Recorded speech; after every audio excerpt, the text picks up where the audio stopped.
Hi guys, and welcome back to the latest episode of College Football UK. As ever, I am your host Fletch, and joining me for this week's episode is the man you all know, famous from TikTok, Gary. How are you, All right, Gary? man. All right, fella. Hey. And also joining us this week on this week's episode is Nick. How are you, Nick? I'm fine, thank you. I've come back after 3 weeks, and sounds like I've walked into a madhouse. I This think is Is what this what he's been happens. happens? on the Is helium. this He's what been on the happens when helium. you two are left to your own devices for three Yes, Bad, weeks? yeah. yes, this Bad is. thing. You don't. We need an adult supervision. Yes, we Oh, do. Mrs. Fletcher decided to fall asleep instead, so I haven't got the I can't do it all episode. I'm sorry, Gary, I No, can't. no. Um, Fair play for it. The introduction was more than enough, I think. it might slip in at the worst possible moment though, when you won't see it coming, but I'll try it. Anyway, yes, we are here to talk about a very, very chaotic week in college football. We all said it wasn't as exciting as the week before on paper, but these are famous last words. Now, before we get into what was a chaotic week 7 in college football, we have the return of Nick's news. Oh, um, like the American shutdown due to a dickhead. Um, we are running on empty at the moment, and so we are picking up scraps. So I have three items of news for you, but I also have a question at the end of my news. oh God. So the three items of news for you are Colorado head coach Deion Sanders went under surgery on Tuesday to address some blood clots. I think that's I think that's like his 13th surgery. 15 or something crazy, isn't it? Because he's Something got no, crazy, yeah. he's missing half his toes. He's got this, that, and all sorts of stuff going wrong with that guy. They say it's not what you know, but who you know, and I wish I knew Bradford Freeman because he sounds like a wonderful guy Sounds to like know. a lovely man for Andrew Luck. He has Wow. donated 50 million, that's $50 million to Stanford football. So Andrew Luck Alumni can and ex-player of Stanford, I believe. He played he is, yes. way back whenever, but yeah. He's also got multiple things already named after him. He's got the something director thing, and he's also having a tunnel.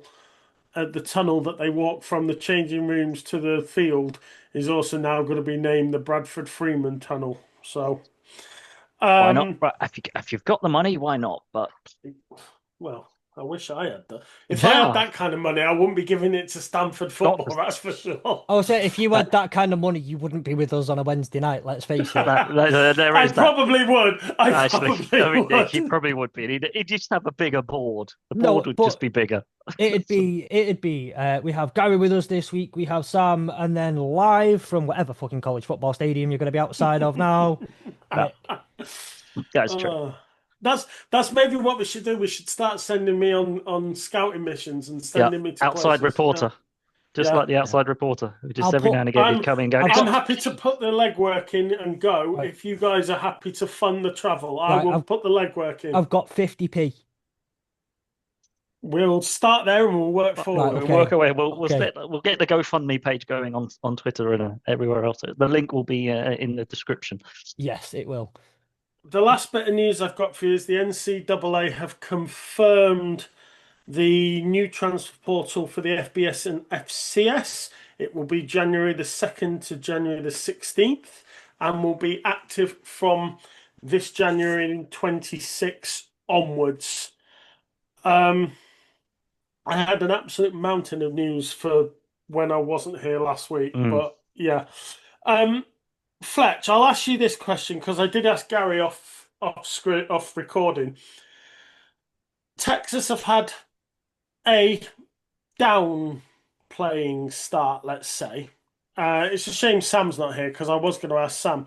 Um, if Arch wasn't a Manning, would he have been benched by now? Yes. There you go. Short and sweet. Straightforward. Actually, Straightforward. well, I think it. Well, let me clarify. I think it can take a while for starting QBs to get benched depending on circumstance, even when you take the name out of it. I do Yeah. think potentially would have been benched by now if he was not a man in, but also it's not as simple as that.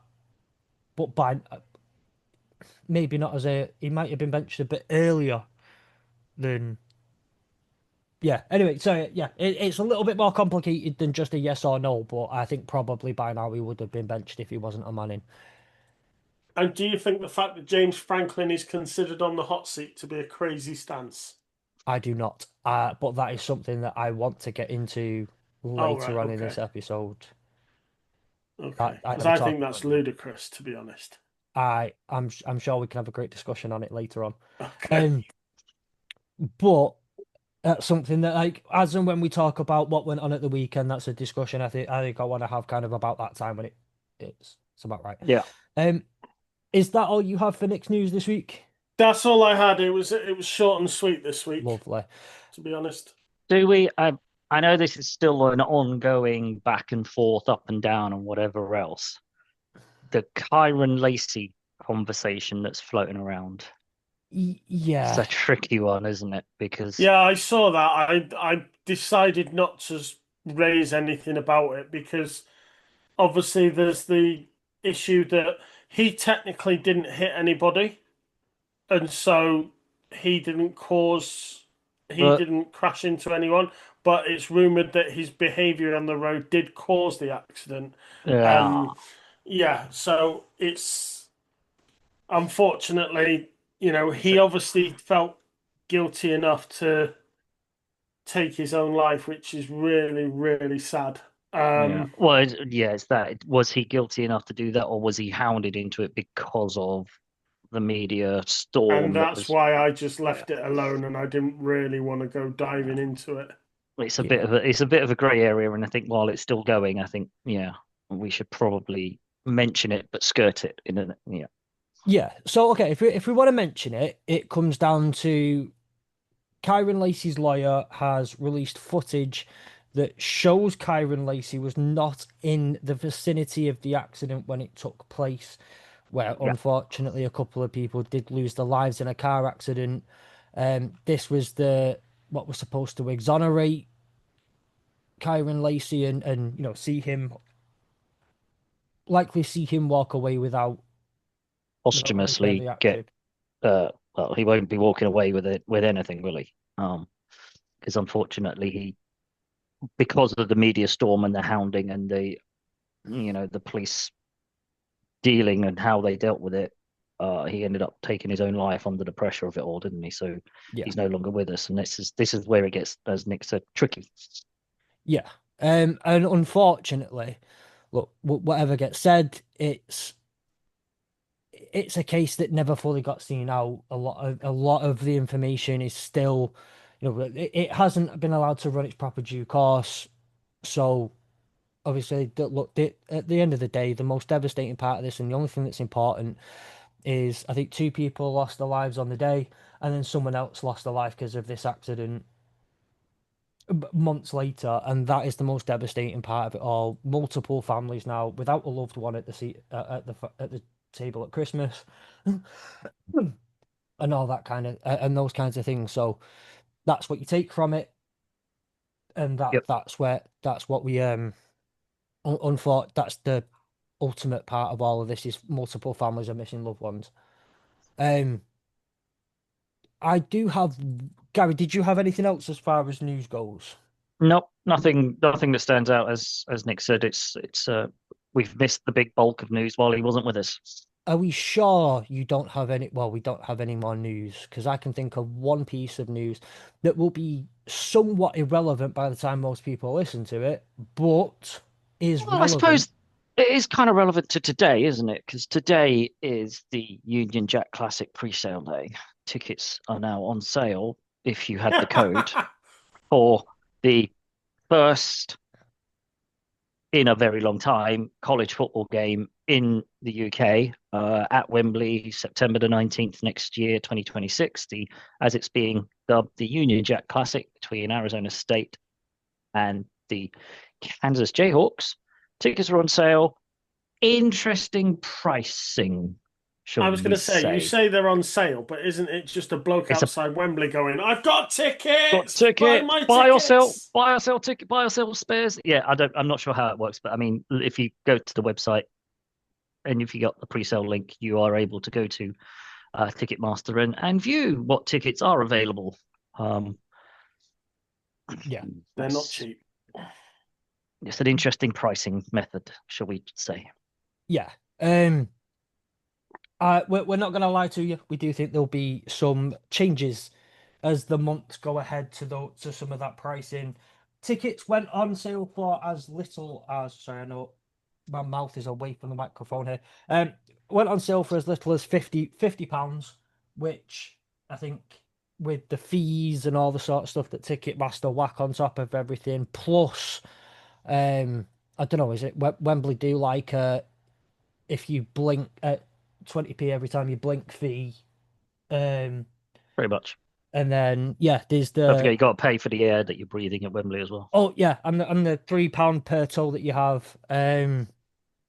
So it's yeah, there's a it's odd pricing. Tickets went on sale for as cheap as £50, but obviously with fees and all that sort of stuff, it was much closer to I think it was £68. I think I saw someone say, Hmm. and then they range up to about £250 at the point of sale.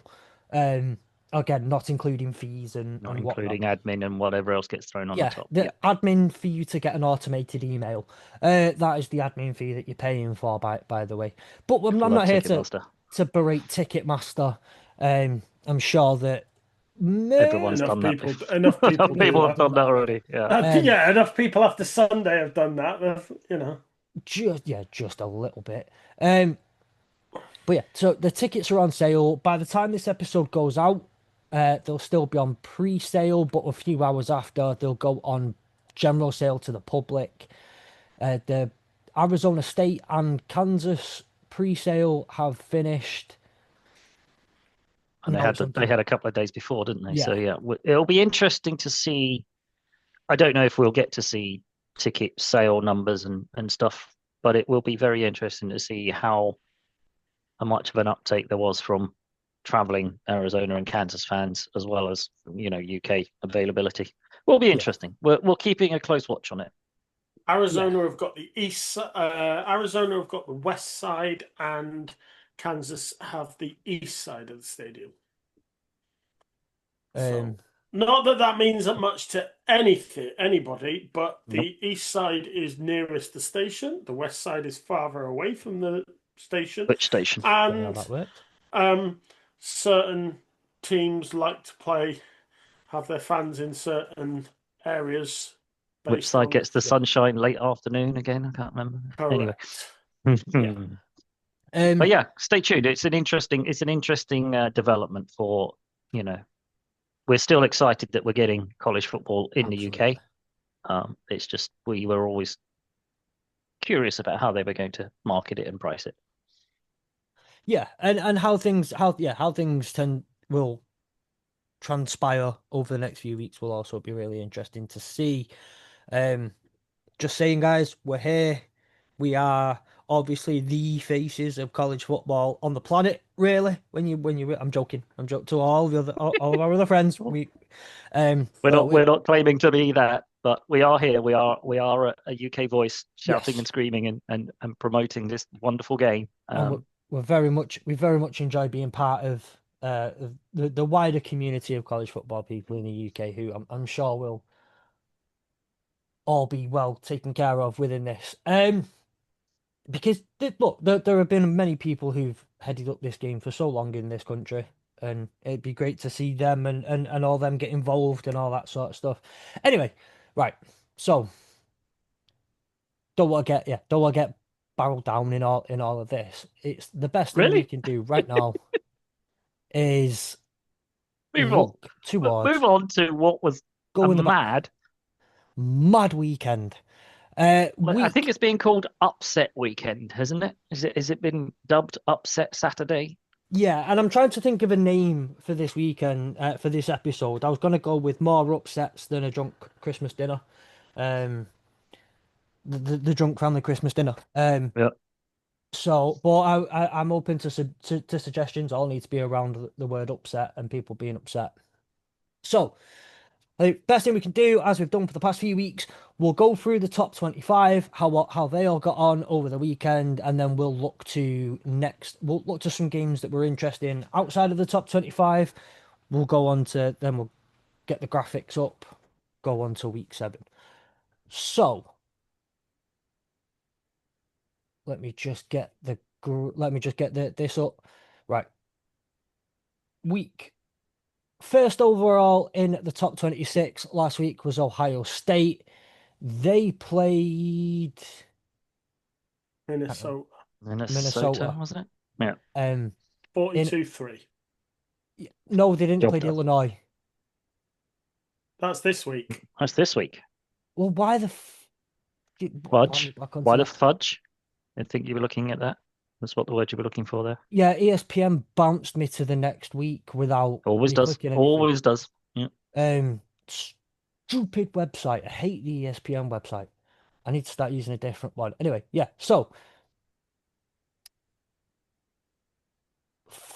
And Ohio State played Minnesota. They end up walking away 42-3 winners. I watched a little bit of this game when they were 21-3 up early in the third quarter. hmm Not gonna lie, defense again, incredible. The defense is amazing, but I had a thing with this week's top 25. I don't think they look overall that good. The defense is giving the offense a lot more than it that And the offense isn't yeah, having to do it's as much. definitely a defensive-led team at the moment. But they were ranked highly at the beginning of the year. They've done nothing to dissuade anybody of that. They're 5-0. They're winning every game that's in front of them. Nick and I had that brief conversation. You can't knock them. Yes, Minnesota not great, and maybe people were like, well, maybe they'll get a bit bigger. As we mentioned last week, Fletch, professional, got the job done, got out of there. Thanks very much. Yeah. It's all you I can mean, do against them. I know Matty P is not your favorite person, Fletch, but you look at what he's done since he came in, and how he has got that defense working finely tuned that, you know, they are looking so tight at the back. And, I think they they as an institution, as a school, as a college, are really benefiting from him and his knowledge in that position. And I know he's not your favorite person, but you kind of have to, give him credit where it's due. I mean, like I said, I did say that defense is doing a lot for the offense. He's got some of the best players in college football as well on that defense, and he's doing some great things with them.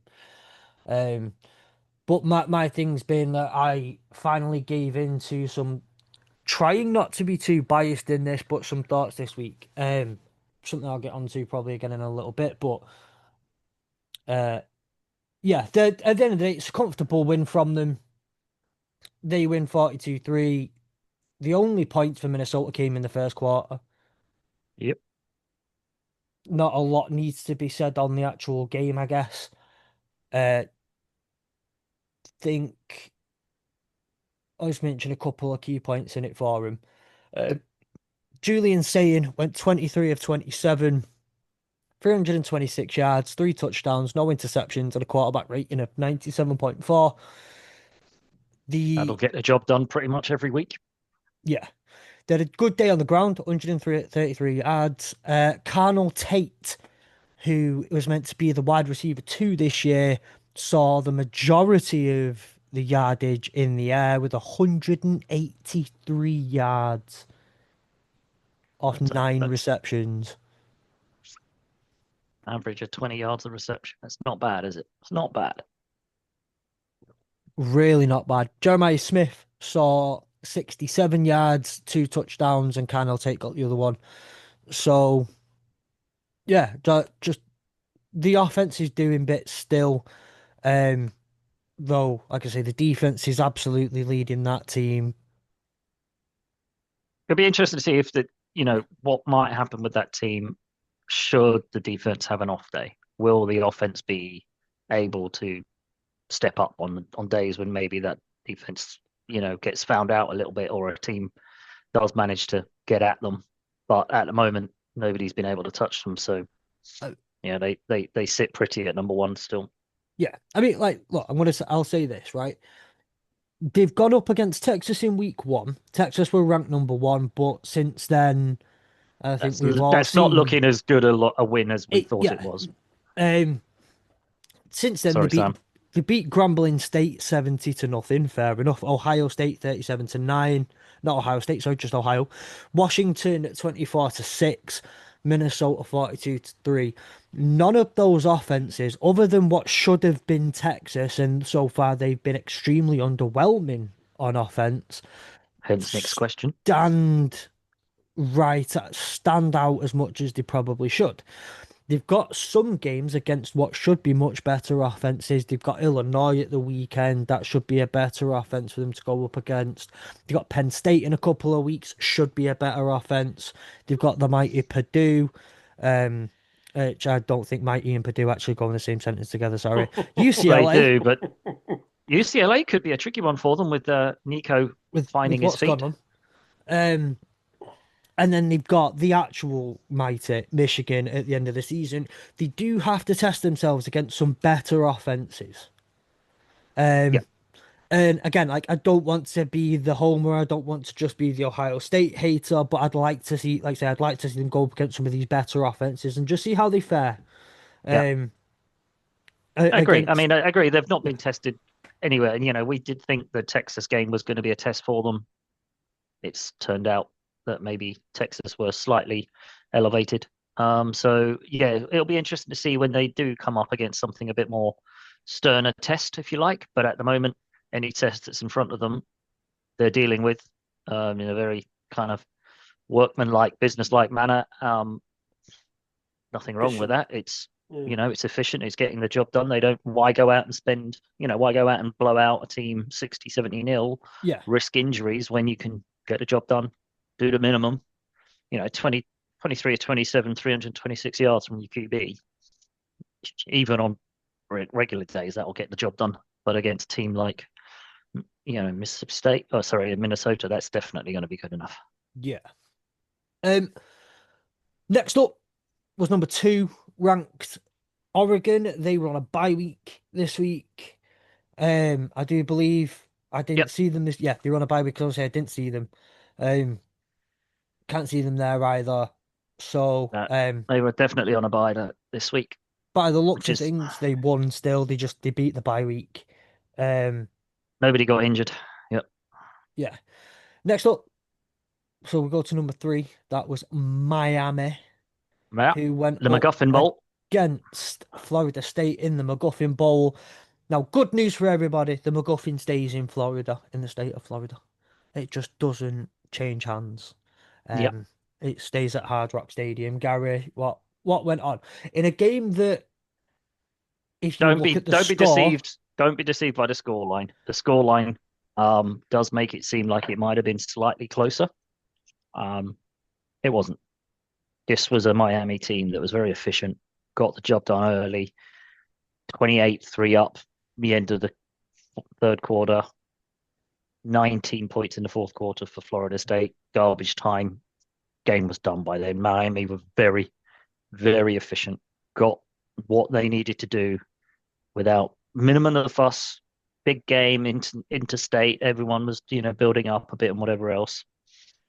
Miami looked very, very solid, yeah. and it's horrible saying that. Nick, did you manage to catch any of this? I know if you see Miami winning 28-3 at the end of the third quarter and then Florida State start picking up some points, I bet your hands start rubbing together and going, oh, 28-3 is never a safe lead. 28-3 is Oh, never a safe lead. oh, oh, oh, oh, oh. Chapman would know about that. other Falcons fans would also be appreciative of that. Right. So in a yeah. minute, I'm going to just double check the exact timestamp. When we see a view go like that and then cut off in about 30 Cut off, seconds, we it's know. Chapman watching. Um. So yeah. Yeah, but I, to be honest, because I was busy doing other things and traveling, I didn't see many of the 5 o'clock games. I made an effort to watch as much of the Iowa State Cincinnati game as I could because I wanted to watch that one. Yeah. But to be honest, most of the Game that five turned out to o'clock, be. most of the 5 o'clock games flew past me. Um, Alabama and Vandy was probably the other one that I got some time in watching. But I was saying to Gary, the thing with Miami and them keep winning, and Texas A&M keep winning, is that from my own personal point of view, is that makes Notre Dame look even better because they are their only two defeats.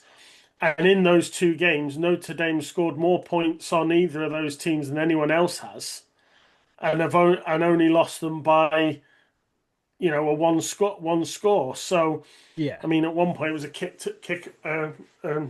at the death. So from my personal point of view, yeah, that's great. Texas A&M keep winning, Miami keep winning. Because it means that if we run the table or we run our games and run the table, then we will probably be okay. But, it's at this point in time, like we said, there's not much in this week. Everyone is in that rhythm. You should be in the groove of how you're doing, which is why these big upsets, by the time you get to week 7, are actually really big because you shouldn't be falling and making these mistakes. These are the games to lose in week 1 and week 2, Yeah, not week Yeah. 7. yeah, and that's where we'll get into some of those more interesting results. Yeah, this wasn't. This was a potential banana skin, I suppose, for a Miami team that's highly touted because Florida State. I think they're still flying high after the win of Alabama week 1. That started off much better than anyone really hoped for. 3-2. Somebody had told me we'd been 3-2 after week 7. I'd have taken it. I'd have taken it quite happily. Thank you very much. Would not have expected the two losses to be the two losses we've had. Virginia, obviously, no, I don't think anyone saw that one coming. Certainly not the Seminoles, who, as we talked about last week, probably got Yeah. complacent on that one. This one, and this one was always going to be a toughie. It's not helped that we're now 0-2 in the ACC, which probably means from a championship point of view, we're out of the running for an ACC championship game. But, as discussed, we're still in the running to be bowl eligible. And considering the 2-10 season last year, that's a massive uplift. We'll take that for now. Yeah. So Miami moved to 5-0. It's 5-0. And now 1-0 in the ACC. Florida State, as you say, moved to 3-2, but those two losses both being in the ACC, moved to 0-2 in the ACC. That is a tough battle to come back from losing, especially your first two games in Yeah. conference. It's a tough battle to come back from. Then you have Ole Miss in number 4. They were on a bye week this week as well, so they don't have a result, which means we move on to Oklahoma University, who beat Oklahoma, who are now sitting pretty at, what are they, 5-0? They're 5-0 as well, aren't they? they are they beat Kent State 44-0. They just came off a 66-10 loss to Florida State and then get battered 44-0 Yeah. to. So they've Kent State are on a hiding to nothing with their current schedule. But from an Oklahoma point of view, as we mentioned about Ohio State, a team that they expected to win, this team that they expected to win comfortably, did the job early. I think by the looks of it, they didn't even bother in the fourth quarter. Did they even play the fourth quarter? I've got a 0-0 in the fourth quarter. Did they just do mercy rules and call it at that point, or was it just kind of, job was done. Let's not get Yeah. injured. Again, from Oklahoma, like we said about Ohio State, nothing major, nothing crazy. Got the job done, got the result, got out of there relatively healthy. Yeah. There were four drives that were in the fourth quarter. Punt, punt, turnover on downs, end of game. So they mercy ruled it in the sense of like put all your backups in there, your third Yeah, stringers, give them some it was reps. your walk on. Basically, it was a walk on fourth quarter, wasn't it? Yeah, pretty much. Couple of stats that you need to be aware of, I think, are just John Matei obviously out with the surgery on his hand. Michael Hawkins Jr. came in 14 of 24, 162 yards and three touchdowns, 64.3 quarterback rating. Like that's not light up the night kind of numbers. Three touchdowns within that though, never a bad thing. Though I imagine they were getting a lot of very good field position. I should imagine they weren't too deep the drives that they had to run, and then sure, yeah. But Yeah. good for the kid, good for the backup to come in and get a win. Yes. Win's a win, no matter what. As you say, Matea's hand injury. More interested next week how that's going to pan out, but we'll see how we pan out. See how they go. Yeah. Tory Blaylock on the ground, 15 carries, 78 yards, no touchdowns. And then in the air, the best performer was Isaiah Setigna, the third. Sorry if I butchered your name there, pal. For Probably did. 75 yards, two touchdowns. Um, Nice. But and then again, as we said, I think they probably all then sat down after the third quarter and was done. Yeah. the defense, five tackles, 13 tackles for loss. Um, touchdown. Is that a touchdown there on the defense as well?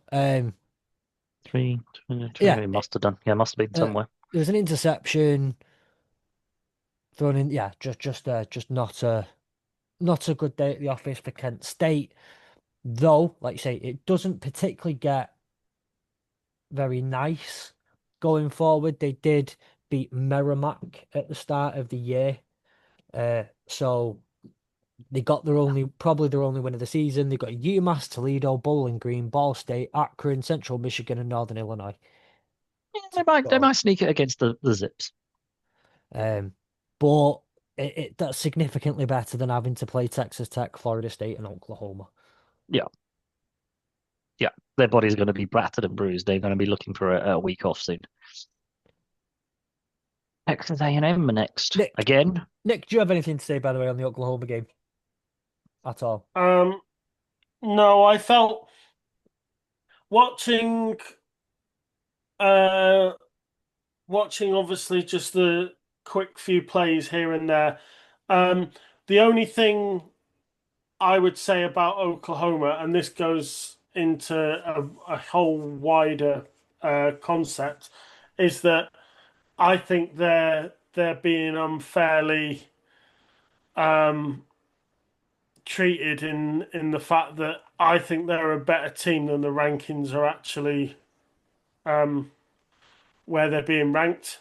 And I know they're at five, but you look at the way that they've been playing, and you look at some of the teams that have been dropping points around them, and I just think, yeah, well, It's an they're interesting one. five. Who would you put them again? Who would you put them higher than? Well, this goes back to what I said. You've got a 5-0 Oklahoma, you've got a 5-0 Texas A&M. Mhm. They're both in the same division. You've now got a 6-0 Missouri Tigers that can't even get, you know. So I think I think they're suffering from the point that Not fashionable them enough. yeah, I just think it's going to come down. It would not surprise me if Oklahoma are a dark horse for a playoff place. Mm. Yeah. And we can get on, obviously, we'll get on slightly because obviously there's new AP poll since this has come out, obviously after the weekend. We'll get onto that in a bit. And I'd love to hear your thoughts on that.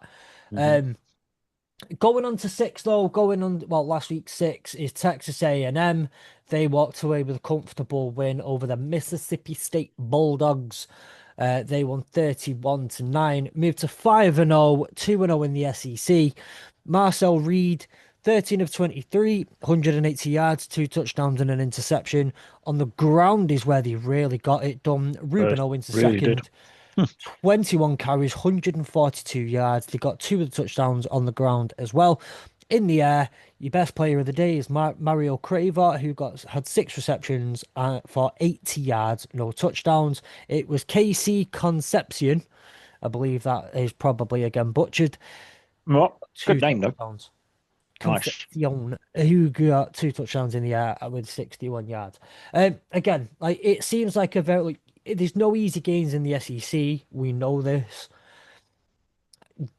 Pretty much the hardest conference in football in terms of just the array of talent that you've got in there and just how Yeah, hard it is. It's the Premier League as a league, if anything. You know, you can go up against 13th, but they're gonna run you for a good game probably. no matter what. Yeah, it's the SEC. It's the strength and depth that the SEC schools have. So there are no easy games. So the fact that they delivered, it's fair shout Yeah. to Texas A&M. It's they're rolling. They are. It's good to see that there are at least a couple of good teams in Texas. Yes. Um, Speaking of which, next one up, yeah. Penn State. Penn State traveled to UCLA all the way to the West Coast to play Nico Iamaleava. I will at one point actually get his name right. Led UCLA Bruins. Wow. Just wow. Wow. Nobody saw this one coming. Penn State coming off of the Oregon game. Yes, okay. Probably what needed to lick their wounds and get out there and, you know, show everyone the true Nittany Lions and da da da da da. They did not get a chance to do that. They got hammered. I mean, the Yeah. scoreline doesn't show it, but this was a 0-4 UCLA going into this game, Yeah. without a win. With backup head coach. And it's like an Backup head interim head coach, coach, an interim OC, an interim interim. DC. Yeah, Everyone was interim going into this game. everything has been changed. Everything has been ripped up at UCLA, and suddenly they take the shackles off. Maybe they give Nico his head and go, off you go, Nico. We brought you over here. Go and play for us because we've got no coach. We haven't had a chance to do anything. And this is what happens. I mean, he came up with, I can't remember, I don't know what his stats were, but I mean, he ran all over them basically, didn't he? He's probably the highest running back that UCLA had. Yeah, so a couple of the statistical numbers, especially I'm gonna do it from UCLA's point of view first. Nico Yamalava, 17 of 24, 166 yards, two touchdowns, and a 97.4 quarterback rating. But where he was That's most through the air. impressive, yeah, where he was most impressive was the 16 carries, 128 yards, and three touchdowns on the ground with a long of 52 yards. They had a couple of other good runners on the ground. Anthony Woods had 63 yards. Javian Thomas had 60 yards. In the air, your one standout, well, your primary standout is Quasi Gilmore, who had five receptions, 79 yards, and a touchdown. Then you had, this is right. I'm really sorry. I'm definitely going to butcher this one. Titus Makayo Atimalala. It's again ESPN. Your website's shocking. Let me have a go at it. Three receptions, 41 yards, and a touchdown as well. A lot of these letters are blending in together, so if I have butchered your name, it's ESPN's fault, not mine. I'm sorry, I know you're a big listener of the show. Yeah, and then if you look at the Penn State side, Drew Aller, 19 of 26, 200 yards, two touchdowns. He was also the leading rusher for Penn State, 11 carries, 78 yards. Then Katron Allen had 50 yards and two touchdowns on the ground. On the other side of the ball, I'm sorry, in the air, Kyron Hudson, four receptions, 52 yards and a touchdown. Khalil Dinkins, that's a great name. Three receptions, 49 yards and a touchdown. Yep. some big numbers, big numbers, but a big result for UCLA, massive result for Penn State. Hugely affects how people view Penn State now. Um, yeah, I just saw some I breaking I news. I don't think they're going to struggle to make the playoff. That's for Yeah, they sure. Yeah, are now. Yeah, two losses, Um, two in the Big Ten. It's going to be a struggle for who lots of people, I think a lot of us included, had them down as, shoe-ins for playoff, maybe even the Big Ten championship, certainly in for the big game at the end of the season. Because we mentioned, they brought everybody back. They're all in for one last run at it. Is it yeah. one last run too far, maybe? and What are there's, you going to say you then, Nick? know, Sorry. I as I start looking and watching more and looking ahead to what is my favorite time of year in the draft, there is a good chance that Drew Aller doesn't even get selected in the first round. Yep. Bearing in Yeah. mind the way people like Mendoza are playing and John Mateer's playing, Hmm. and you know Nussmeier has to go on a run at some point, otherwise he's gonna He's be in gonna, trouble. yeah. You know, Club Nick's I got to do something. Yeah. There's a there's a very good chance that Durala could maybe not even hit the first round, whereas he deliberately stayed to increase, you to know, be the to first rounder, didn't he? Yeah. yeah. So, um, Not looking good for him. Not looking good for him. No. The best thing is though, and I think we've seen this though with other quarterbacks as we look into the draft. The NFL isn't as bothered about per se your record or even the they don't want you to hit Recency bias 4,000 doesn't yards quite, per yeah. se.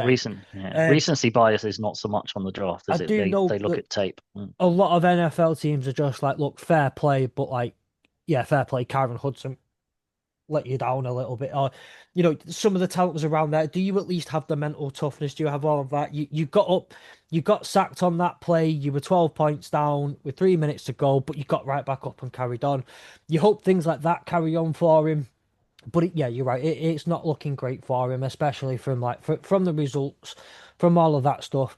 I'm not gonna and lie. that Yeah, that's go on. kind of my point, because if you have two QBs who are, you know 6'2", somewhere around the 180, 200 pound, you know mark, and all their stats are they're in the range of what people want, and they're about similar. You're looking at tape, Yeah, and like I said, when you've got people like Mendoza and Mateer who are balling, Yeah. and then you get someone like JLR who's not. It may not be necessarily his fault, but yeah, how many times do we talk about don't go on what you hear yeah, and what gets you excited and always highlights? You've Do you got to pass the eye test? watch, you've got to watch the down plays as well, because that's what you can sometimes learn more from a bad yeah, yeah. game than you Yeah, when it can goes from horribly a wrong. from Yeah. a great game. Yeah.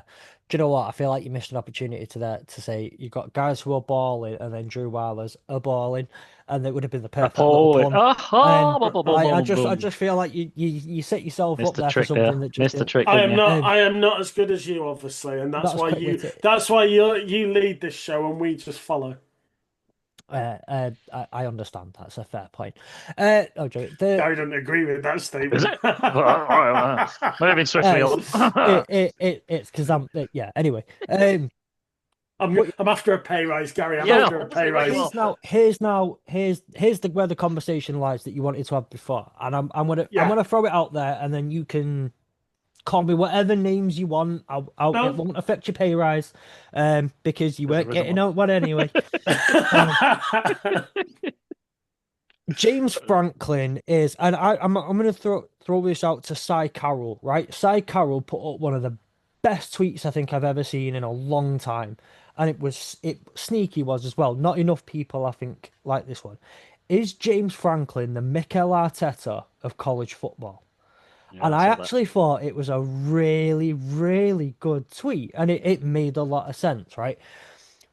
But he is the epitome of always the bridesmaid, never the bride. It's the age-old question of, is getting in the dance good Enough. enough? Is Yeah. being in and around the wedding party good enough? No. I don't think it is. And I think where I'll throw this back to when this conversation happened around the Detroit Lions, and unfortunately, his name's going to come back up again. Matt Patricia. When he was hired, we had Jim Caldwell. Jim Caldwell had got the Lions to 2 out of the last 4 playoffs. He'd given us three winning seasons out of 4, including a really good 12-4 season in his first year at the Lions. He was a good head coach, and he got the best out of a lot of average players. He was really, really good at it. But when we got to the playoffs, choke. And he didn't have it in him to get the Lions over that line. Now, granted, there was a curse involved. I don't think many people would have. And it wasn't until Peyton Manning and Jeff Daniels did the Ouija thing at Ford Field in the end zone for Uh-huh. ESPN that Uh-huh. that changed. But it was the whole, you need someone to get you over the line. And this is where, if we're going to start talking about college football as if it's a pro game, if we're going to start talking about college football as if the natter, which it kind of should be, is the thing you're aiming for, James Franklin's not going to get you there. He can't get it over the line. And he's been there long enough now to prove that he can't do it. We had the same questions about Ryan Day last year. Ryan Day did it. There was the question, can Ryan Day really win a big game at Ohio State? He lost the biggest one of them all, but he won the national championship, he won the semi-final, and did it convincingly. Yep. James Franklin hasn't done it, and he's had ample opportunity to. So that's where I'm like, maybe you need a fresh face, a fresh idea, and the person who's going to get you over that line at the Yeah. end of the day, because I don't think James Franklin's going to be it. Now, Nick, crucify me for it. Go ahead. No, I'm not. I'm not going to crucify you for that on the basis that everyone is entitled to their own opinion. And there are stats that point to it that he's not doing. I think against top 10 competition, he's 4-21. And that worsens to 1-15 against top 5 competition. He's But 1-15 when he's against Big Ten competition. It's Big Ten top 10 Oof, competition as well. yeah, I mean, I that's think, killer. yes, the stats don't lie, and that's not great. But he's been a coach long enough that, you know, at some point you have to, not everyone can win the national championship. It's just plain and simple. Not everyone can win it, and so you have to ask yourself, what do you want for your team, for your college, for your program? You know, what does what do Appalachian State want for their program? Do they want to win the national championship? No, because they know they haven't got a hope in hell of winning the national championship. Getting to the playoff is probably a pipe dream. So I'm sure they want it. oh yeah, Oh, yeah, but so what? They're trying for a bowl game. Is that their hope? They can maybe make a bowl game.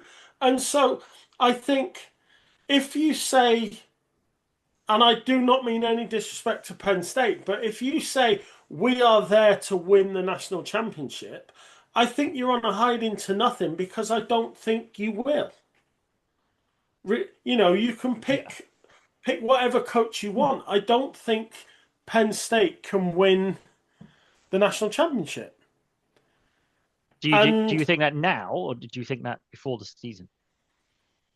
I thought that before the season. I didn't think they were in the playoffs last year, and I didn't think they looked that great because the Notre Dame ran through them, and they only just survived the round before.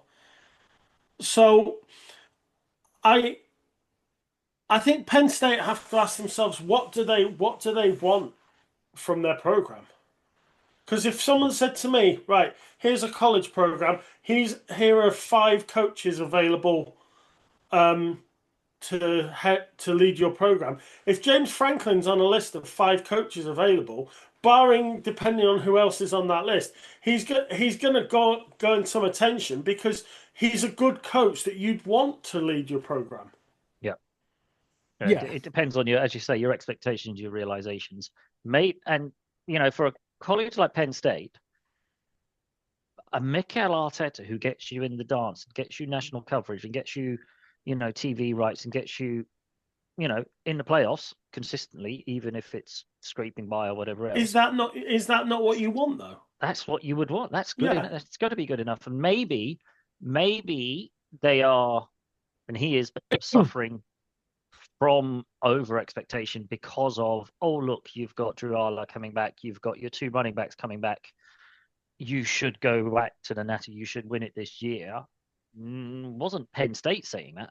It's a lot of other people, and maybe this is why he's on the hot seat as such, and because of other coaches who have been let go for lesser losses and whatever else. Maybe that's what it is. It's crazy. I don't agree with it. I think 2 losses is not great. It's not a great look for them. Totally agree with that.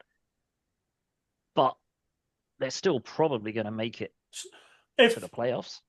So if James Franklin is getting heat, why is Steve Sarkisian not getting heat? Yeah. And I don't. And if Sam's listening, I'm not having a go at Tex. I just not saying he should be, but yeah, again, I'm just using that as an example. Yeah. But take somebody like Florida. Now, if you ask the fans of the Gators, hey, would you like to swap your coach for James Franklin? They would snap your arm off. There you go. Because he is a good coach and he could probably improve them past where they are right now.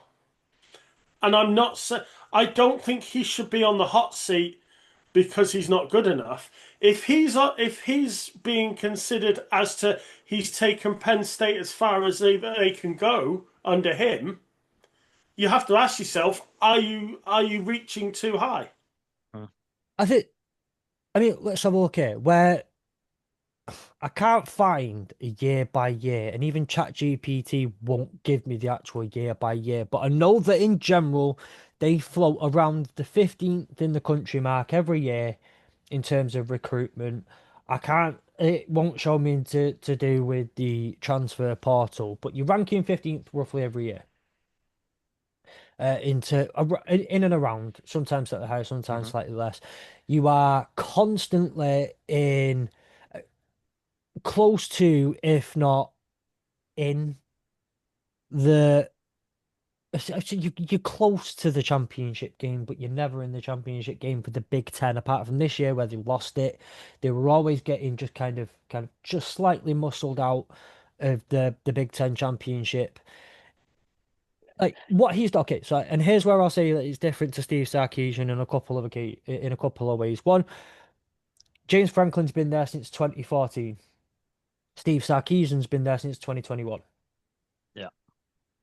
Steve Sarkisian's also had to deal with a conference realignment and moving from the Big 12 to the SEC. And I think Steve Sarkisian just gets a bit more wiggle room for one.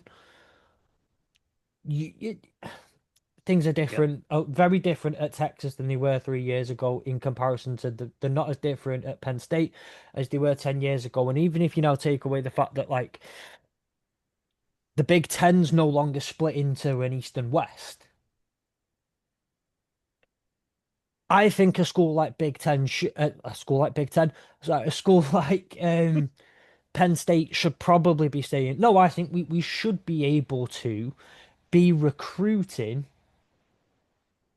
a top 10 level.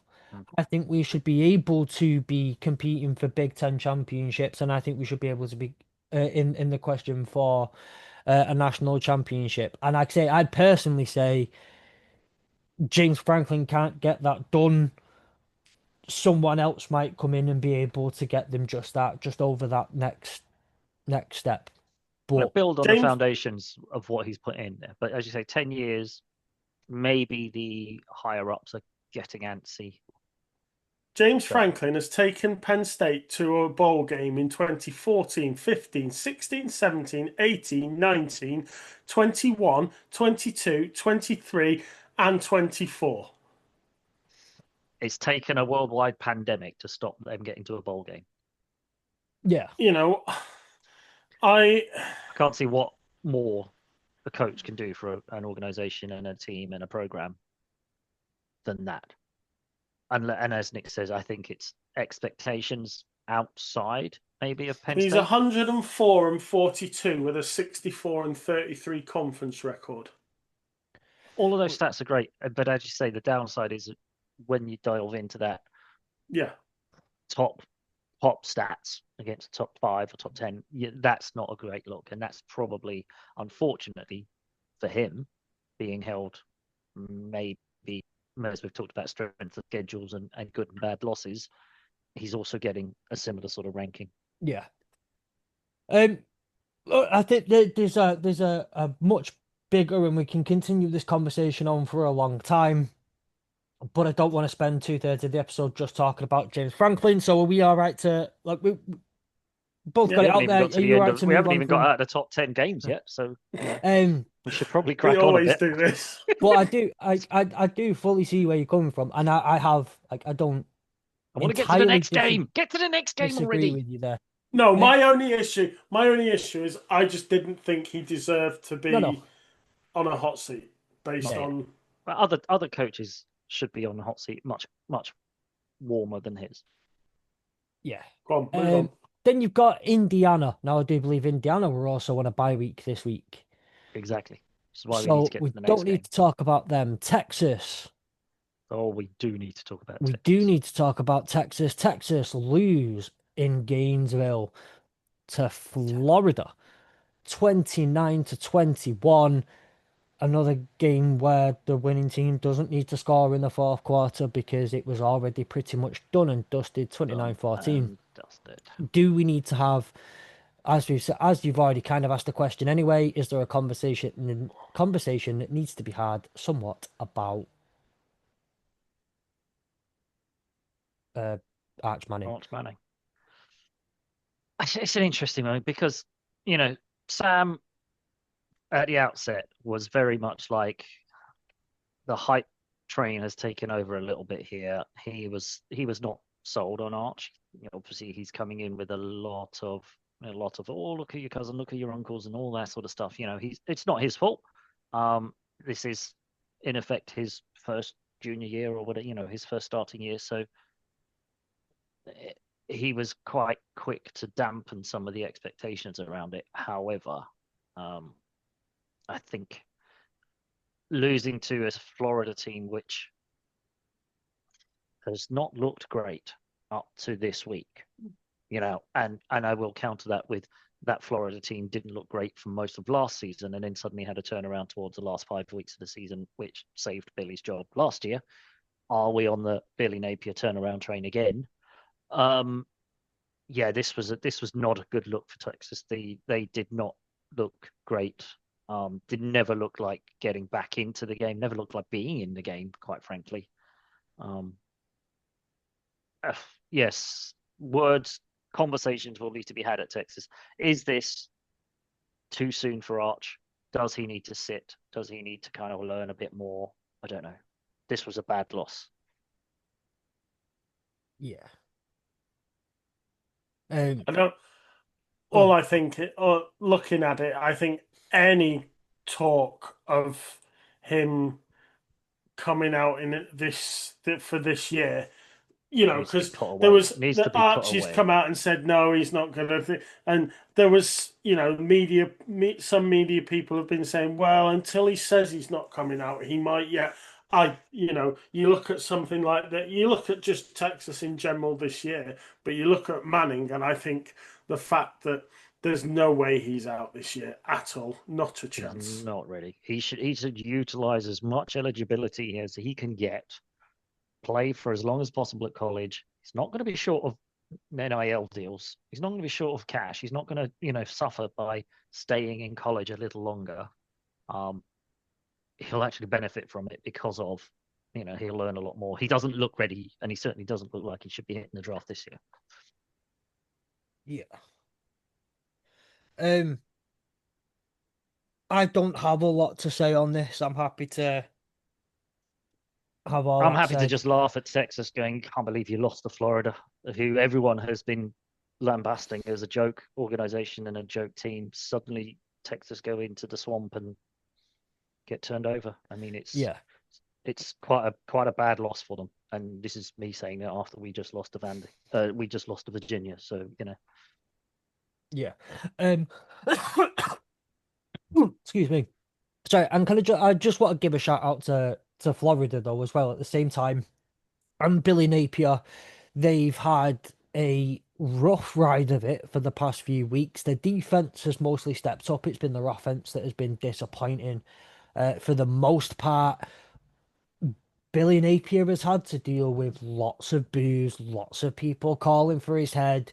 And I'll stand up and say, I have been one of those people who has not been very kind about the state of Billy Napier's career.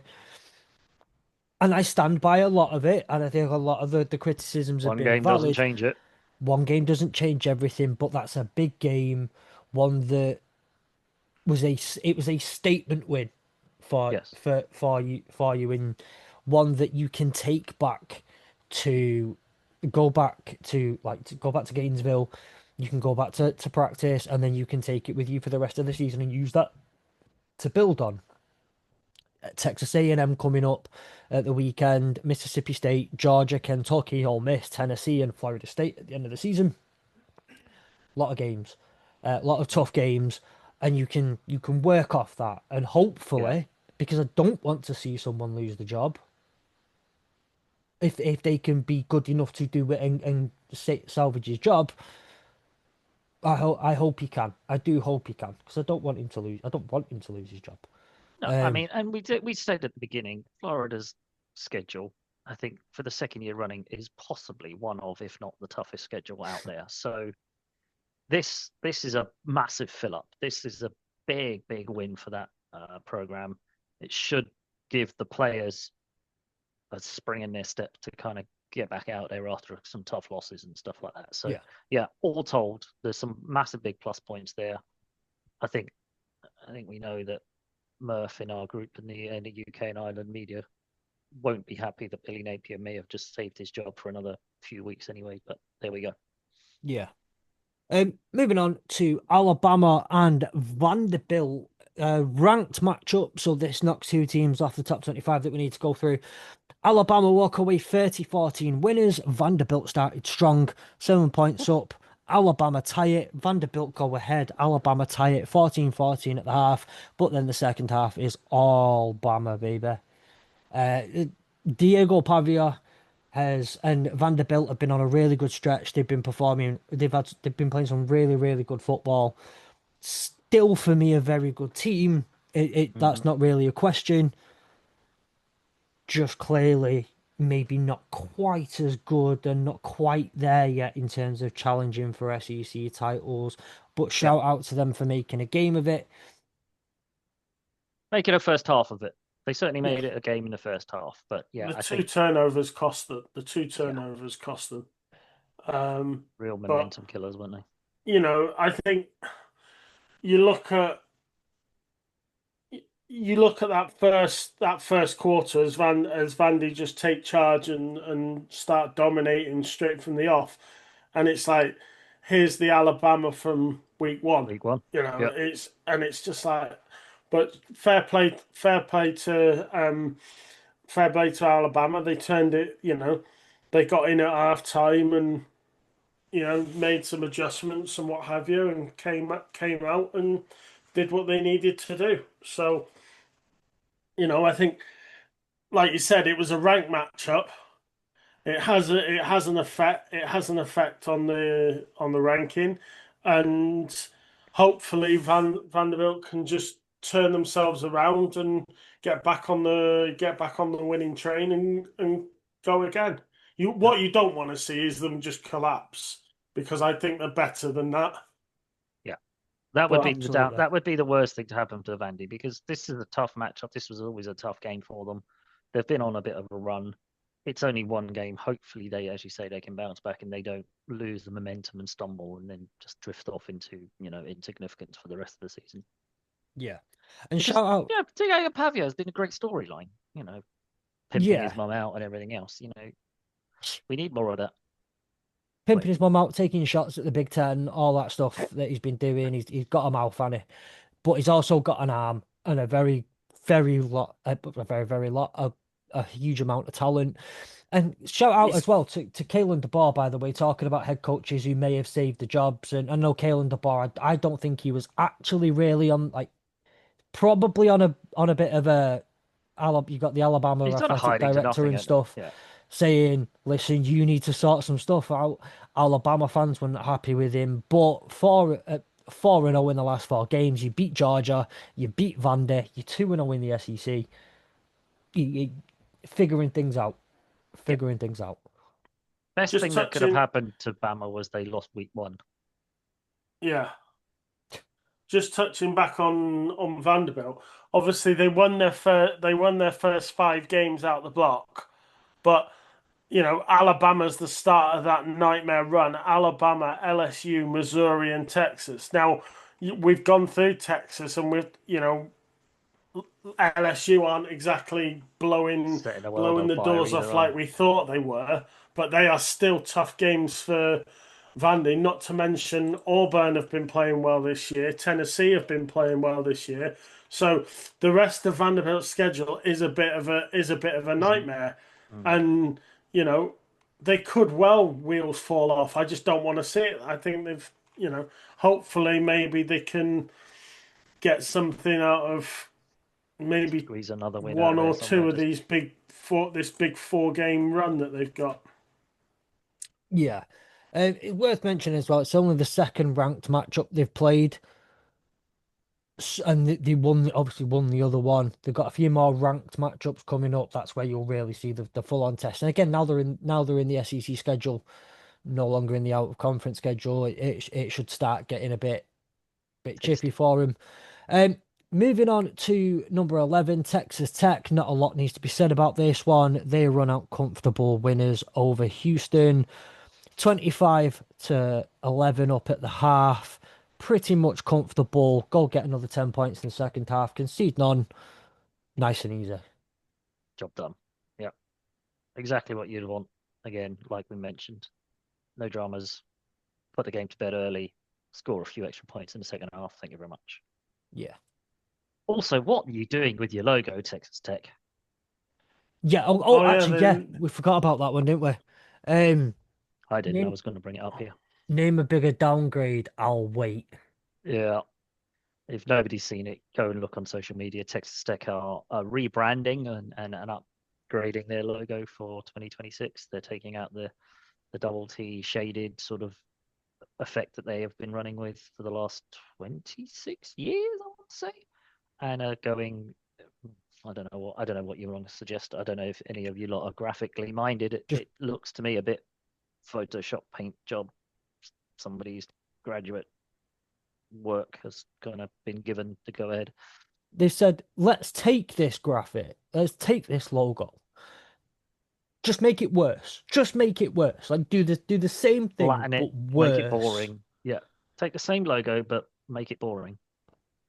Uh, they were a bit like, do you remember when Jaguar made a really bad new logo when they did the thing just worse? Do that. Do Or that. or Cracker Barrel or whatever it was. Maybe that's where all those Jaguar people ended up. They all took a job at Texas Tech and Yeah. have decided that this is how you They rebrand. clearly made a graphic design company and just like they went and got Cracker Barrel, they went and got Texas Tech. Um and yeah, it's just not great. Then you have Georgia in at number 12. They run a bye week. LSU will run a bye week as well. So 12 and 13 are out. Iowa State, we need to have a quick conversation about Iowa State. Great game. What a game. What a game. Slow start Gosh. cost Iowa going down two touchdowns Two in down, that didn't they? first quarter. Yeah. But you look at the stat. I noted some stats down when I was looking earlier. total yards 470 against 474. You know, the Just the it was archetypal shootout. yeah, If you, and yeah, you look at sort of quarter by quarter that second quarter 15 to 14, and then fourth quarter 8 and 7, and it's just like it was just that slow start that Iowa State slow start just cost them in the end. yeah, But you know they it was an absolute great game to watch. run for the neutrals. Absolutely. Yeah.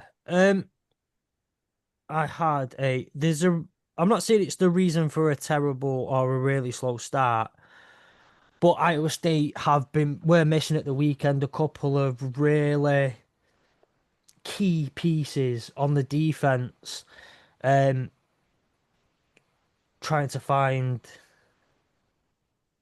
Yeah, they do have a couple of injured pieces on the defense, two really key pieces. I think, but either a corner and a safety, or two safeties. Definitely two DBs that were out. That was a huge miss for them, but they did rally back from a is it 17-point deficit at one point. Yeah. First Just quarter, 17 points couldn't down. quite get it done. Couldn't get Um, back into it. Yeah. It's a shame because, yeah, I'd been bigging up Iowa State, saying they'd been sort of overlooked, as Nick mentioned about Oklahoma. They should have been higher in the rankings. This is probably going to have a massive effect on their ranks. yeah, And it Yeah, should, because it's they've an played well. They've played well all season up to now. yeah. But And as you say, they played well for 3 quarters of this game. Unfortunately, that first quarter, done them, didn't it? it's typical Cincinnati for me. Earlier in the season, in our picks, I picked them to win and they lost. And then up against them this time, I went, "Well, I'm not going with you this time. I'll go with Iowa State this time." And then then they won. I was like, Late. "Oh god." Oh, oh. yeah. Okay, moving on to Tennessee. They were on a bye week. They didn't play. Number 16 was Vanderbilt. We've already spoke about their game against Alabama. 17 was Georgia Tech. Believe they were on a bye week as well because I can't see them in the Yep. matchups. We spoke about Florida State. So moving on to Missouri, where have Who they should gone? be way higher in the rankings, as Nick's already mentioned, and everyone should agree with this. Team should not be going as well as Missouri are and being disrespected the way they are. However, However, where are they? Are they in on the a bye week this electoral, week? So half the I bloody don't top 25 on a bye week. think. Yeah, Missouri, yeah, Mhm. Phew. Oh jeez. Missouri Tigers football. Where they gone? 28th of September. Yeah, they're on a bye week this week, looks like. So yeah, we can cut them out of this one. Moving on to number 20 ranked, that was the Michigan Wolverines. I will not spend too much time on this one. Really good win. Wisconsin gave us a damn good game at 24 points.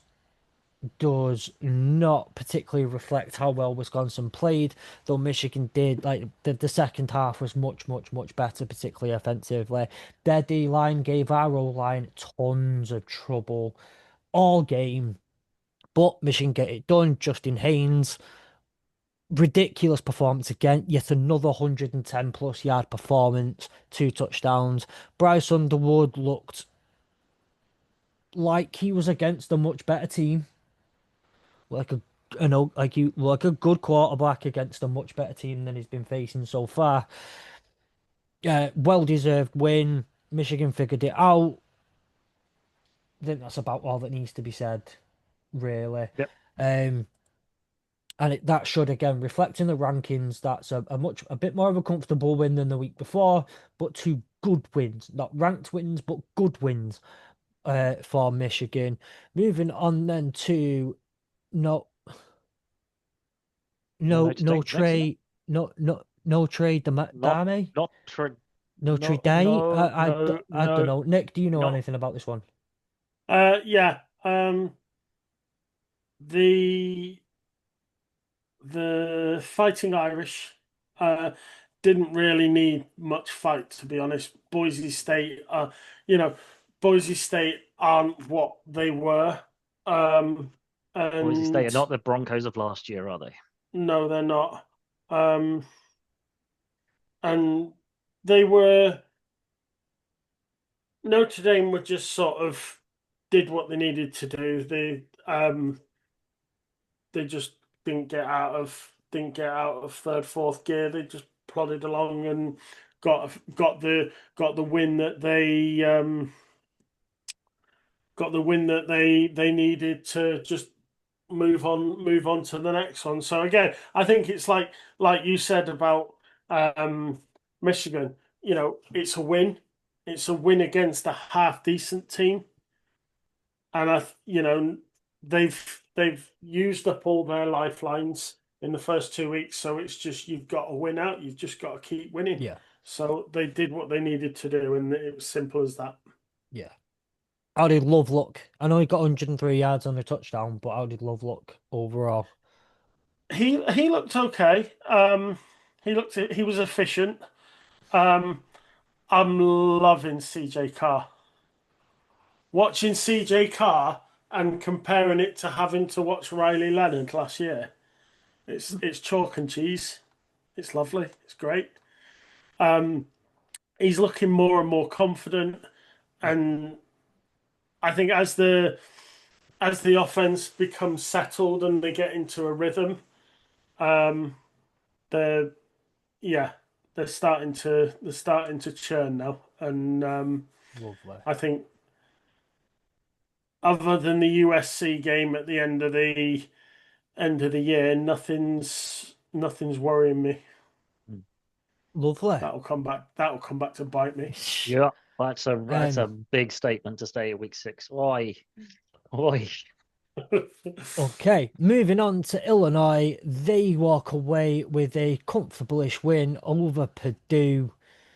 Like, uh, Purdue tend to be the whipping boys of the Big Ten.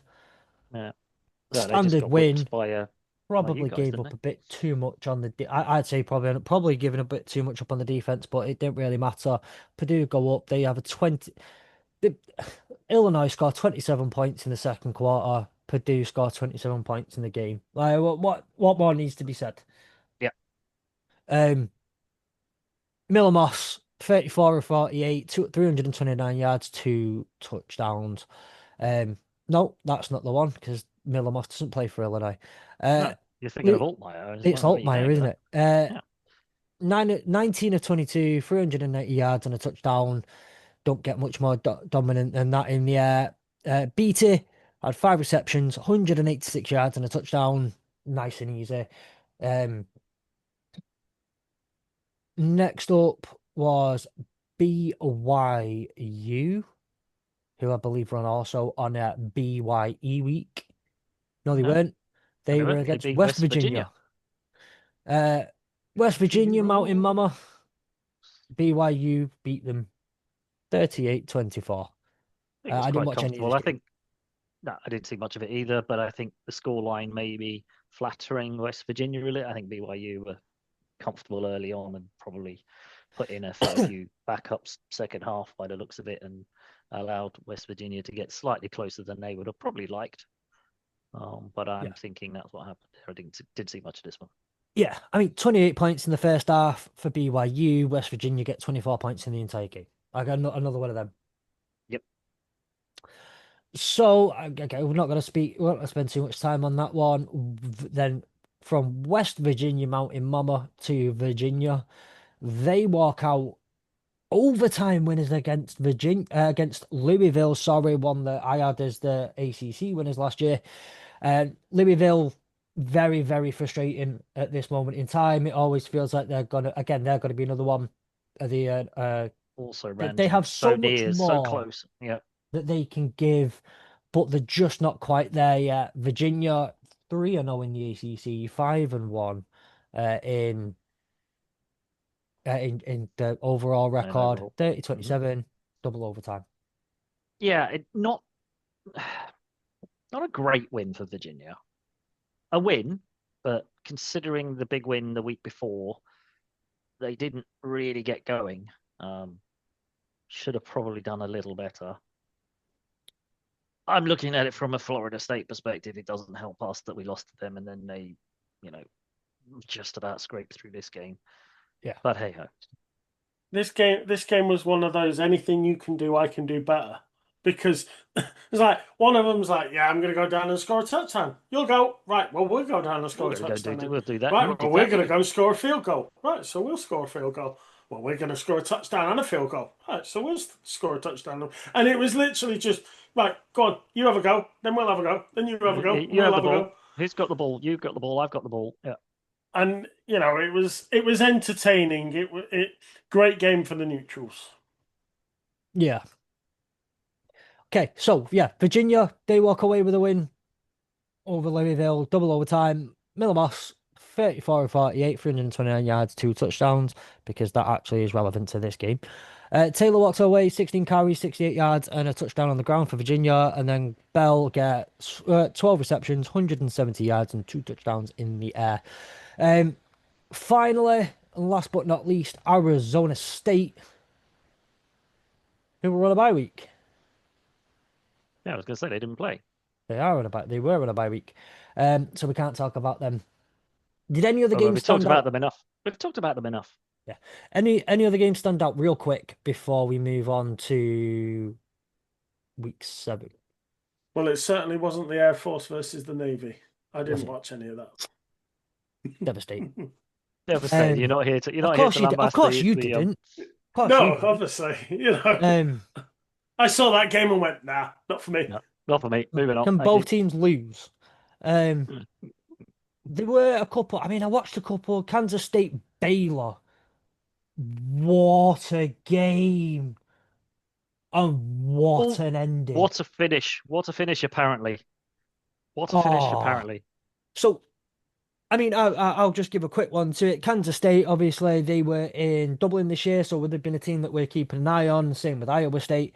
They've had a bad year to start. They started 1-3, went to 2-3, now they're 2-4. It was a really good first half, ended 17-17. Kansas State, you think they're running away with it, goes to 31-17. Baylor had other ideas in this game. They charge back. They go ahead with only about a minute to go. Kansas State going up the field. They go for a field goal to try and tie the game. Blocked. Is that what happened? Blocked.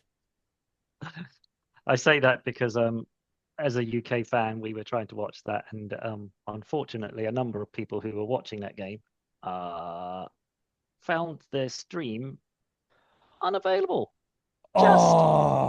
Just on the final The play. play-by-play website crashed. God damn it. The play-by-play crashed, and so it was like, what happened? What happened? Yeah, that was not fun. But yeah, a hell of a game. Absolutely mental game. Right, where's the yeah, that was just a crazy one. Throughout the whole game. Constant, really, really good game. Any others real quick that stood out, needs better at this bit.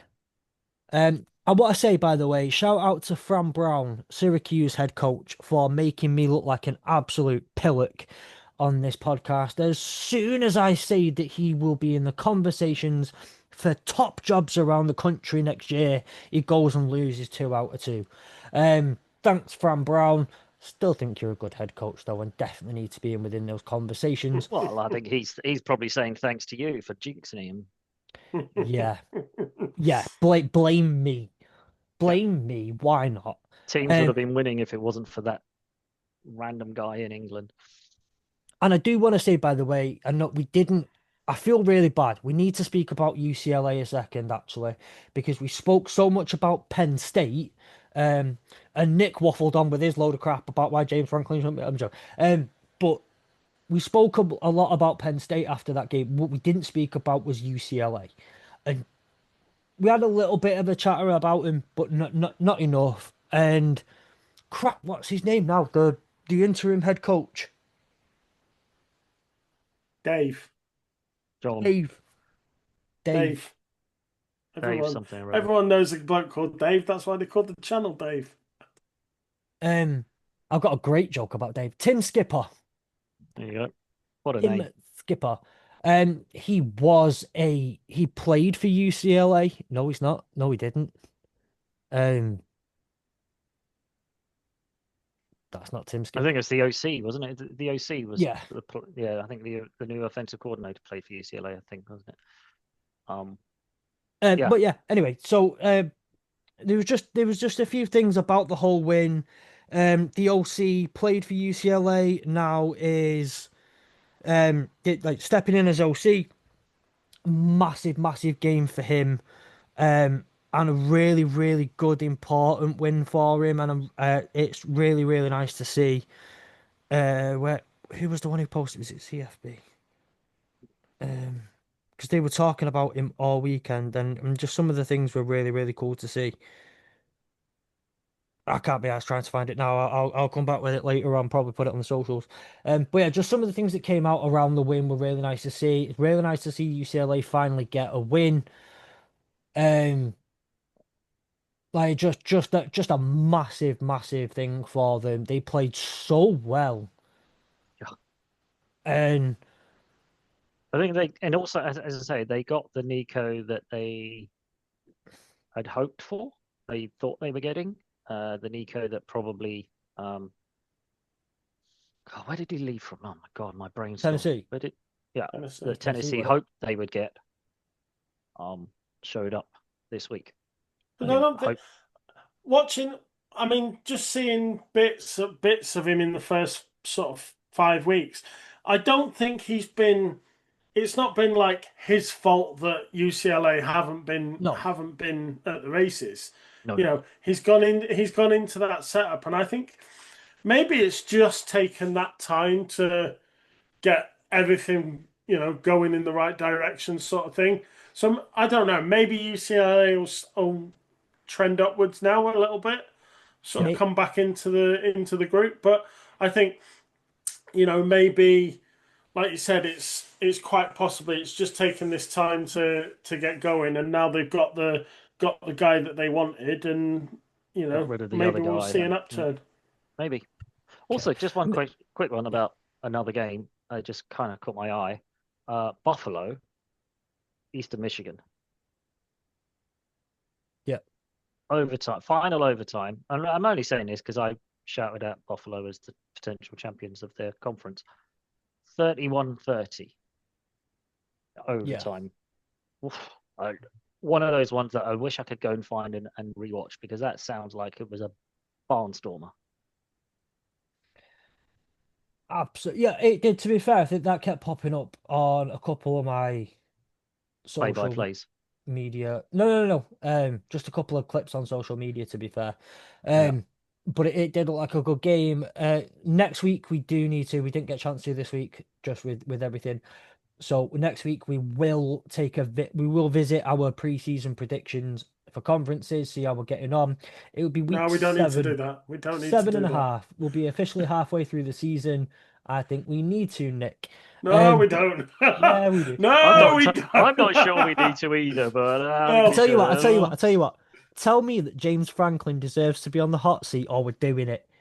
Um, I think the fact that Fletch wants to do it makes me think that he's probably doing all right with that, Nick, and to neither be of us. quite honest to be perfectly honest, I haven't You can't checked. remember either, can you? Um, I haven't checked. well, It's not. I have mine right here, and I know the standings as they stand now, so I'm not doing great. Oh, I have all the graphics, obviously, and everything still loaded into where we make the graphics. So I don't. It's not the not knowing. It's just the whole. I've not been bothered to actually check. Um. You don't So want to look. do I not want to look? No. I don't think Um. any of us want to I look, don't to think be any of us. honest. Yeah, I don't think any of us have covered ourselves in glory, have they? Um. Okay. So right, moving on to we're halfway through the week. So there's just a couple of things that need to be looked at. Got the AP Top 25 that came out on Sunday. In terms of changes, there've been some, shall we Have say, been. large changes for the first time in, I believe it's 8 years. no Texas or Penn State are involved. Georgia should be lower. LSU should be lower. No offense, Fletch, but Michigan and Notre Dame should be lower. Yep. And I probably wouldn't have FSU on at all. I didn't even rank them this week. I did. Oh, did I? I might have done just because of the homerism, but only because I got down to 25 and I was like, well, they did beat Alabama and Alabama in an eighth, maybe. Yeah. And they didn't lose, like they didn't get absolutely blown out of the water by a very good Miami team. And they did, but the scoreline didn't suggest it. So yeah, and an interesting one when you get down to that end. But yeah, I agree. I think Missouri should be higher. Georgia Tech didn't play. Georgia Tech didn't play, but I have been ranking them higher than that for 2 weeks. Yeah. So I don't. Yeah. So I mean, I'm not disputing too much on it. There's a few there that, and it's also getting to the stage of the AP poll starts to now. Not matter. Does it not matter anywhere? Week not 9 as much. Week 9 is when it becomes 8 or 9, I think. So, in terms of so like I say, out is Penn State and Texas. They're the only two that have fallen out. Replacing them are finally catching up to the geniuses, the real one that actually matters, the real UK top and 25, Irish I believe poll. they called it. Yeah. The real one, the one that's done by us. They have finally put Memphis in and returning, just bugging their little heads back in and saying hello, a USF. The risers, the big risers, well, there aren't a couple of very specific big risers, just number 14 to 19. So that's Missouri, Michigan, Notre Dame, Illinois, BYU, and Virginia. They've all risen by 5 places each. The big fallers, FSU dropped by 7 places, and Iowa State dropped by 8. Bit harsh on Iowa State, but if they can turn it around and if they can turn around and well, I just had them. I say that in the case that I had them ranked higher than that anyway, and then so if you dropped them the same amount, they'd still be a little higher than where they are now because I had them starting a little higher. So that's probably what I mean. But hopefully they can get back on. Yeah, I mean, back to winning ways. Yeah, I'm going to counter that with Florida State suffered by losing to an unranked team the week before, so therefore Iowa should have fallen by losing to an unranked team. So I agree with them being dealt a harsh blow because they lost to a team that was unranked. And I say was because I believe they're not anymore. Yeah. Well, not in the one that counts anyway. Yeah, and going on to the one that actually counts, we have the UK and Irish college football media poll.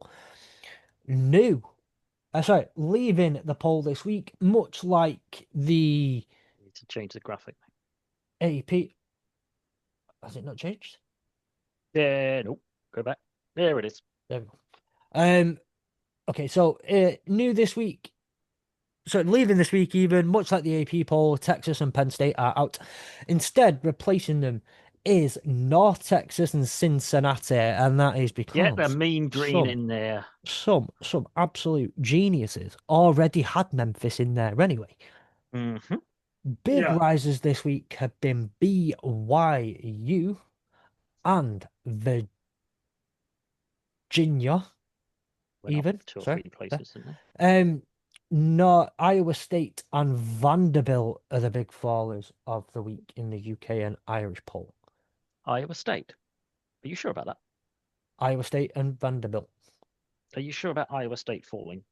Because they are at number 1. That's Ohio State. Ohio State. Sorry, Iowa State. My hearing. It's getting late. I was like, what? What are you talking about? And it's like, what I'm going to say, I would have led with, for some reason, they've lost this week in Iowa State and number 1. I was like, the Irish bias is way too much. It's time for him to take his medication.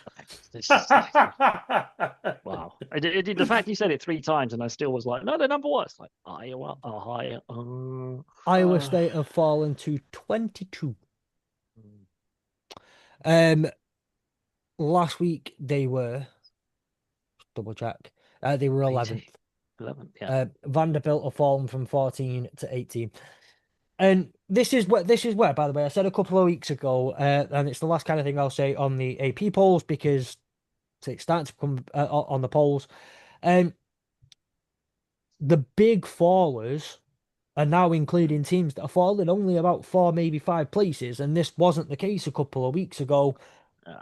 10 or 4 weeks 11 ago, spots, 5 weeks wasn't it? Yeah. ago, where everyone was falling 10, 8 spots, 11 spots, 12 spots.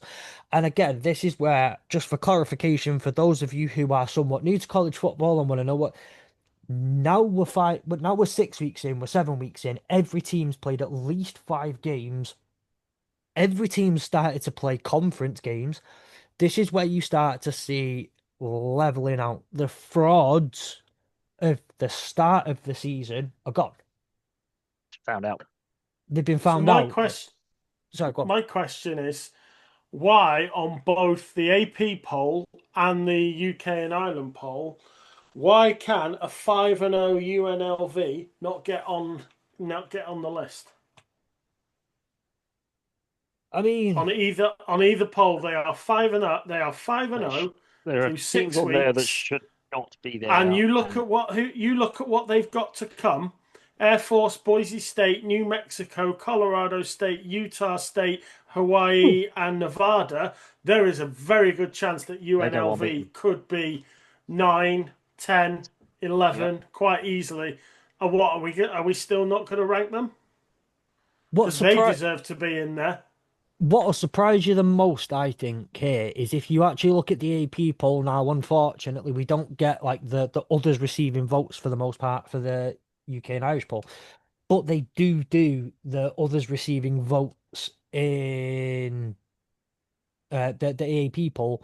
UNLV have only had 19 votes, or votes that are amassed to 19 points.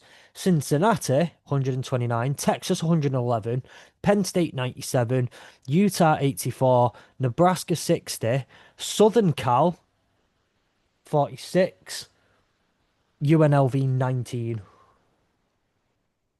Well, I rank. That's I because think I that's rank because as we say, UNLV 12th. that's because I as we think I say, ranked them 12th, and I will continue to rank them while they keep winning. while they keep winning, they'll get the points with the UK and Ireland side of things. I think we've mentioned it before, and we'll no doubt mention it many times again. The AP poll voters may not watch a lot of games. Gary, how They dare may you make just such a squeeze scandalous it. statement? You'd Let's almost put think it that out there. someone would have put like Speaking of, Florida in there when they just lost to USF and didn't have USF ranked and had Florida so still yeah, ranked they would really high. actually increase Florida's rank. I believe they went up 2 spaces. You'd almost like you're living in La La Land. That would never La La happen with Land, the and that could professionals of the AP. Come on, Gary. Speaking of watching college football, before we get Okay, ourselves in any more trouble, the DATE is slightly wrong on this graphic. It'll be fixed by the time it goes out on the social media tomorrow. One of these games is not not like relevant the to other. anyone watching or listening to this podcast, as it's tonight, the night of recording, where Action! Sorry, it's not. It's Conference USA it's anyway, isn't it? it's Kusachin, Sa- Kusachin, where Sounds bloody why can't I remember their name now off the top of my head? Because I've just put a bear in instead of anything else. It's not Thingy State. It's M something State. Montana? No, because against Middle Tennessee. I know the second one's Middle Tennessee. Missouri I State. do Missouri State. Missouri State. I'm sorry. I do know college football better than this sometimes. Just Missouri mine State and goes Middle blank. Tennessee. This is something I'm trying to fix for myself. Mine just goes blank sometimes with things like this. Pictures are no good. 5 o'clock on Saturday, we have number 8 ranked Alabama versus number 14 ranked Missouri. Game 5 of the o'clock, window. we have Pitt at FSU. Gary, your FSU are back on. At least it's free, Gary. At least it's free. At least it's free to watch. Um, And in all honesty, as Nick's just said, I may be dipping in and out on the adverts of the Alabama Missouri game, because Yes. I hope, envision that Florida State will get back to winning ways against Pitt. Yes. I'll be checking And in, but that Bama Missouri game just quick question. mouth-watering. After advertising yourself as available within the Discord and then not fucking turning up, not Oh, no. I advertised being available for the Friday night game the week before. I never I think I'll advertised for go back being. and find a clip. Um, but I said when I'll would you say try, you but would then be free? I was up very, very late the Thursday night, Friday morning, because the 49ers Niners. had to take all the way through overtime and everything else. So that had a knock-on effect to the rest. Getting too old for this, multiple late night things. At 5:45, we have Washington State. We have a bit of Cougar action going against Ole Miss. I do think this is a really interesting matchup. Cougars and Rebels. Seems like it's quite a fitting matchup name-wise. At 8:30, we have Oklahoma going up against Sam's Texas. Against Sam, at least it's free. Then you Unranked Texas. Unranked unranked Texas. Texas in the Red River rivalry. And who would have thought that it would be a number 6 ranked Oklahoma against an unranked Texas in the Red River rivalry? Nobody at the Again, beginning of the season, let's be honest. Sam, it's free. It's Count free your to the blessings. airs. Everybody else gets to watch Texas. Arkansas, 8:15, 9 even. Arkansas take on Tennessee. No, at midnight we've got Texas A&M taking on Florida, who aren't ranked. Could be a sneaky good game, that. It could be. They aren't ranked. I don't know why I've got the rank number next to them again. I'll fix this up. These graphics got done incredibly late. It's my mother's birthday today, so I was a bit late getting on. Auburn then take on Georgia at the same time, quarter to If I 1 in can the stay morning. awake, I'll watch that game. I As you will say, be Auburn watching that will game. give Georgia a bit of a sterner test, maybe. LSU then take on South Carolina at quarter to 1, and then ranked back again. Well, we've got Arizona State at Utah. The Utes. All of these games are available for completely free on DAZN. All you need is an account, and you can watch these games. So, with a bit of time left, let's just go through a couple of the other games that are available this weekend that you find interesting. Only we obviously we don't have the time to go through too many. North Texas, South Florida. Oh, Notre Dame are at home, aren't they? They'll be Yes, on they're Sky. on NC Sky. State. So that'll be on Sky Sports as well if you do have Sky 8:30. Sports at That's 8:30. that's my middle game viewing. Yeah, So that's 8:30 in the 8:30 in the evening. Um, I'm gonna love you and leave you, boys. Yep. Sleep well, mate. good night. Ohio State take on Illinois. That's a game that I really want to see. Again, as I said, Illinois are a bit of a better offense than they probably played so far this season. That'll be a really interesting one to see how Ohio State deal with that. Yeah. Um, Top 10 matchup. Top 10 matchup. no. Indiana, Oregon.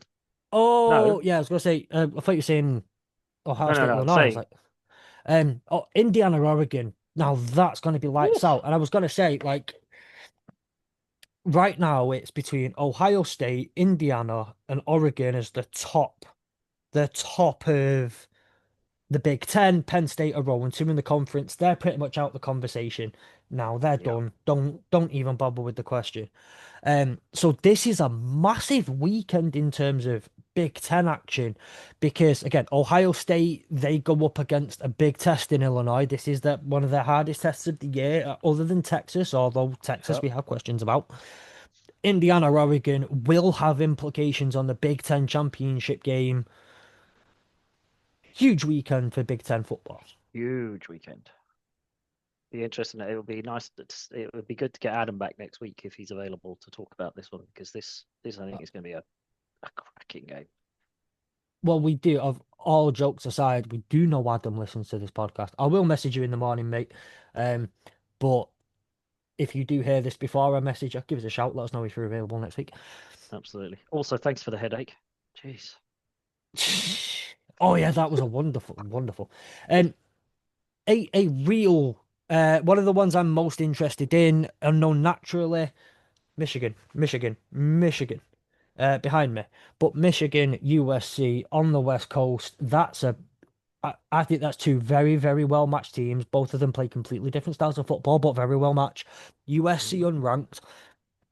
I'm really interested to see how this game plays out. Right, really, really interested. Michigan and other teams tend to struggle going onto the West Coast, as we've already Yeah. figured this one out. Um, yeah, I'm really excited It's a for this one. test. It's a tester. It'll be a tester, that one. It'll be good for you to, from a Michigan perspective, to get through that unscathed and see how you really fare, if you like, how you stand up. But yeah, as I said, and then the other one is that I'm keeping an eye on, and hopefully we'll be able to find somewhere on a play-by-play, is the South Florida, North Texas Mean Greens. Yeah. Um, I will be watching. Obviously, I'll get some Kennesaw State in on Friday morning, Thursday night, Friday morning. The real Thursday night football will be on. Louisiana Tech, Kennesaw State, and then you've got Jacksonville State, Sam Houston. Which just reminds me, as the last point to really mention before we do wrap up and go, Gary, it starts today, It day of starts recording. today. Day of recording. It starts. Although 49. we did get it wrong, didn't we? Yes, we did. We did. Well, And sorry. apologies to anyone who No. follows us that closely. I got it wrong, and you, like you should not have done, trusted me and my judgment and my calculations. We did say 54 days. It's not. It's only slightly shorter. 49 days where there'll be an FBS football or NFL game every single day. Midweek action has returned. Midweek Q's Who's action action? is back. Midweek action is back because of the American. Action. I'm Yeah, still that's calling it the American Athletic Conference. I don't the care. It's American. action. No, it's the American Conference. It's the Yeah. literal action. Action. Yeah, So that's all back. Very, very exciting times. So I don't know about you. I mean, I forgot to say it all at the start. So like to the one person, Adam, that's still listening, you're already in there. But let me throw it out there anyway. As always, I will be on the Discord this weekend watching some of these games. We'd love, love to have you in there. I get bored watching on my own.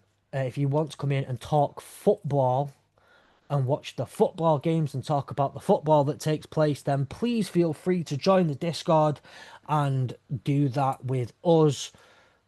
There'll be, I'll be in. hopefully I can make it on the. Hopefully I'll pop in. But I might be prepping for the Sunday night, because from a personal perspective, I'm hosting the 49ers Faithful UK official 49ers watch party in London on the Sunday, so we might have to do a pre-run.